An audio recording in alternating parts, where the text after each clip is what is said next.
The parable of mustard seed, according to Matthew. The kingdom of heaven is like a mustard seed that someone took and sowed in his field.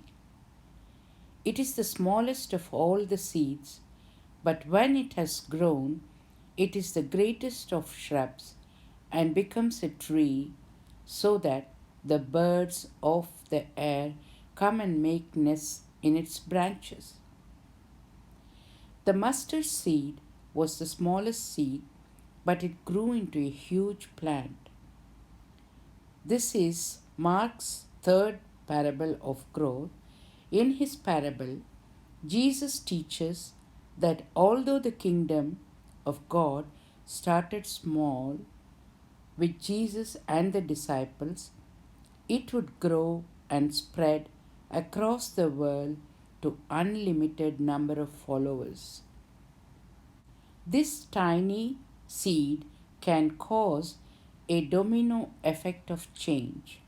And we see metaphorically that Jesus tells us that even the smallest amount of faith can have the biggest impact. Even just a little bit of belief can move mountains. This parable of the mustard seed reminds us that all we need is the slightest amount of faith. The smallest of things can turn into greatest of blessings. These words from God come as the exiled Jews returned to Jerusalem after the Babylonian captivity. Jesus said that the kingdom of God is like a little mustard seed. He is reminding us that things might look very small at the beginning, but they can become something much bigger and end up making a huge difference. A grain of mustard seed is a touching story of friendship between two people, barriers and triumphs in the face of severe trouble and animosity, braying for their blood, leave in shock, and the last of his friend. Our faith doesn't need to be outwardly large to have a large impact.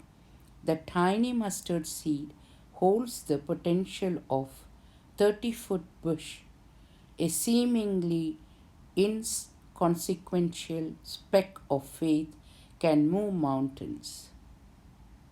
The mustard seed here is speaking to the external advancement of the kingdom of God everywhere on the earth, while the east that Jesus is talking about is getting at the internal growth and the transformation that the gospel makes in a personal life.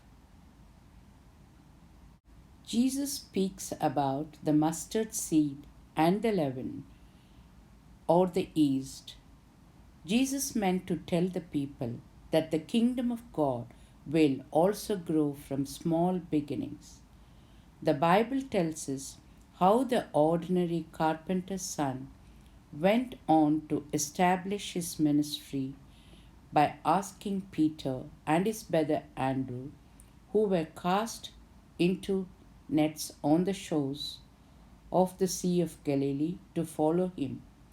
One by one, Jesus called his disciples until there were 12 of them. Jesus sent out the 12, and they brought others to him, and the kingdom of God grew.